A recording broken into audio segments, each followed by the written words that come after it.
A gente começa com o saque que chega de Brasília. O STJ forma a maioria e Robinho deve cumprir pena pelo crime de estupro aqui no Brasil. Assunto para a repórter Janaína Camelo. Ô Janaína, sem pedido de vista, o julgamento terminou no fim da tarde desta quarta-feira pelo placar de 9-2. O que você destaca para a gente? Boa noite para você, bem-vinda, bom trabalho. Boa noite, Thiago. Boa noite a todos que nos assistem aqui no Jornal Jovem Pan. Pois é, foi um julgamento relativamente rápido, né? Havia essa expectativa até de um pedido de vista, o que poderia suspender esse julgamento, mas acabou que isso não aconteceu. Então, ele terminou aí no final dessa tarde com 9-2.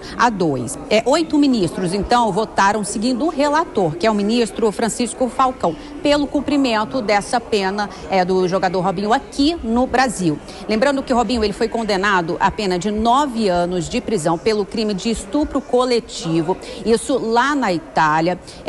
Esse caso aconteceu em 2013, quando ele jogava pelo Milan, mas ele não chegou a cumprir nenhuma parte dessa pena, porque quando ele foi condenado, ele já estava aqui no Brasil. A Itália, inclusive, nessa época, chegou aí a pedir ao governo brasileiro a extradição de Robinho, mas isso não poderia ser permitido porque ele é um cidadão brasileiro. Então, a sessão de hoje do julgamento no STJ foi aberta pelo vice-presidente. O colegiado, Thiago, é formado por 15 ministros, mas 3 estavam fora, incluindo aí o presidente do STJ. Então, depois de aberta, quem teve a primeira palavra foi o advogado da União Brasileira das Mulheres, que é o Carlos Nicodemos, defendendo o cumprimento dessa pena aqui no Brasil. Depois dele, então, falou a defesa do jogador Robinho, que é o advogado José Eduardo, pedindo aí a sentença, pedindo que a sentença italiana não seja homologada. A gente separou um trechinho do que ele disse mais cedo. Vamos ouvir. Sim, eu acho que a justiça penal tem que ser dura contra pessoas que efetivamente pratiquem crimes. Mas eu acho que duríssimo também tem que ser a defesa, ainda mais aqui nesse tribunal, das garantias e os direitos individuais. E é isso, então, que a defesa espera e tem certeza que obterá de vossas excelências. Ao apresentar o seu voto, o relator disse que a pena no Brasil é importante aí para que não haja impunidade por conta da nacionalidade do jogador. E que o Robinho não foi julgado à revelia lá na Itália. A gente também separou um trecho do que ele disse. Vamos ouvir. Voto pela homologação da sentença estrangeira, com a transferência da execução da pena imposta pela justiça italiana ao nacional brasileiro, Robson de Souza, para cumprimento da pena privativa de liberdade de 9 anos de reclusão, em regime inicialmente fechado, pela prática do crime de estupro. O início do cumprimento há que se dar no regime fechado. Oficios com urgência ao Juízo Federal da Subseção Judiciária de Santos, São Paulo, para que dê imediato cumprimento à sentença ora homologada. Pois é, essa decisão final aí, né, do ministro, do relator. E aí, só lembrando, Thiago, que esse julgamento, ele não julgou o mérito, né, da questão, ou seja, se Robinho deveria ser punido ou não, porque isso já foi feito na Itália. Só mesmo essa questão aí da transferência. Thiago. Ainda teve voto feminino nesse julgamento de hoje? Teve sim, Thiago. Foi da ministra Isabel Galotti, que ela foi a única ministra aí a votar nesse julgamento, ministra mulher, né? Então ela votou aí também pelo cumprimento dessa pena aqui no Brasil. A gente também vai ouvir o que ela falou durante esse julgamento. Havia várias outras provas e que essas gravações apenas completavam, corroboravam o que já constou das outras provas documentais e dos depoimentos das testemunhas. Penso que foi plenamente atendido o princípio constitucional de ampla defesa e, portanto, eu acompanho o eminente relator também deferindo a homologação da sentença penal estrangeira. Pois é, Thiago, a ministra foi uma dos 8 ministros, né, seguindo aí o voto do relator para que o jogador responda a essa pena aqui no Brasil. Diante dessa sentença, ainda cabe recurso? O que deve acontecer a partir de agora em relação à defesa? E fazendo uma alusão ao futebol, o que ainda está em jogo, Janaína?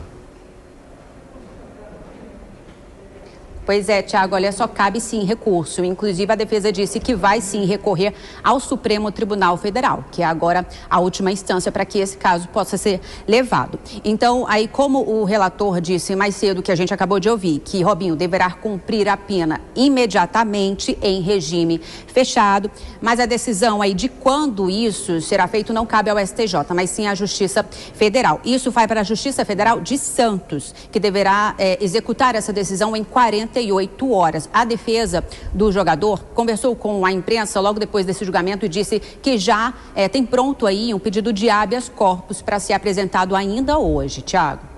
Acompanhando a tramitação, saber o que vai acontecer. Janaína Camelo de Brasília, até mais tarde.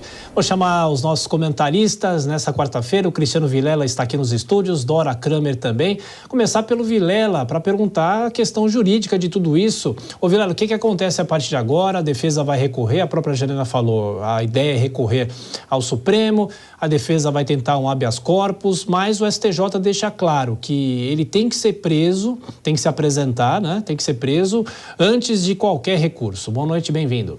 Boa noite, Tiago, boa noite, Dora e todos que acompanham o Jornal Jovem Pan. Olha, a decisão, ela é uma decisão que torna muito claro, o relator deixou consignado na sua manifestação a necessidade de cumprimento imediato da pena.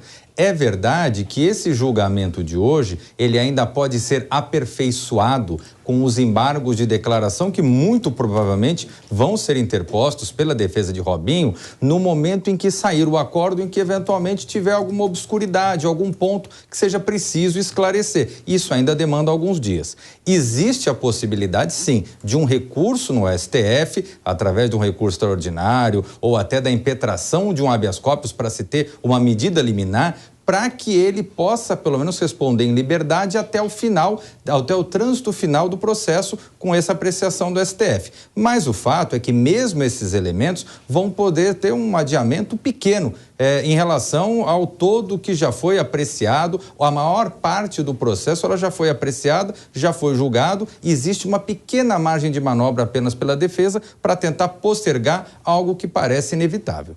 Ô Dora, o relator Francisco Falcão declarou que ao não homologar a pena, isso geraria impunidade, mas é um crime cometido contra uma mulher. O que isso ganha mais de proporção em relação a isso se ele eventualmente não fosse preso ou não for preso ou conseguir esses recursos? Boa noite, bem-vinda.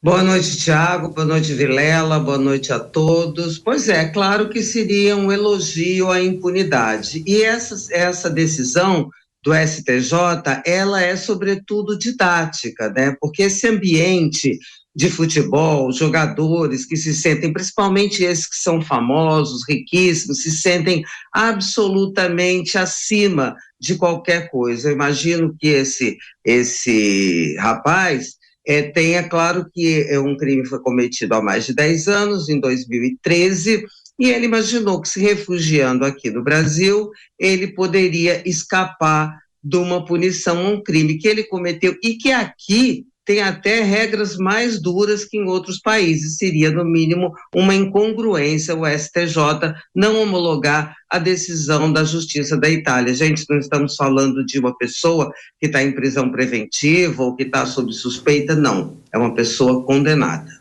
Ô Vilela, isso pode gerar uma jurisprudência? É um exemplo para que isso não se repita, não só no ambiente do futebol, claro, mas qualquer ambiente?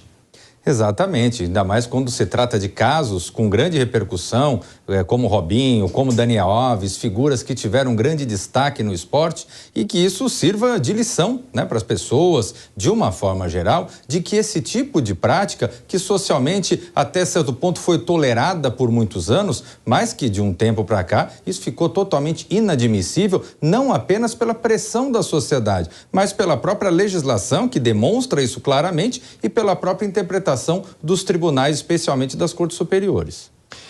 Inclusive o Ministério Público Federal, o Vilela, acaba de informar que acredita que a prisão se dê ainda nessa semana. O mandato possa ser expedido até sexta-feira. E aí, assim, ele seria preso quando, se fosse realmente expedido até sexta-feira?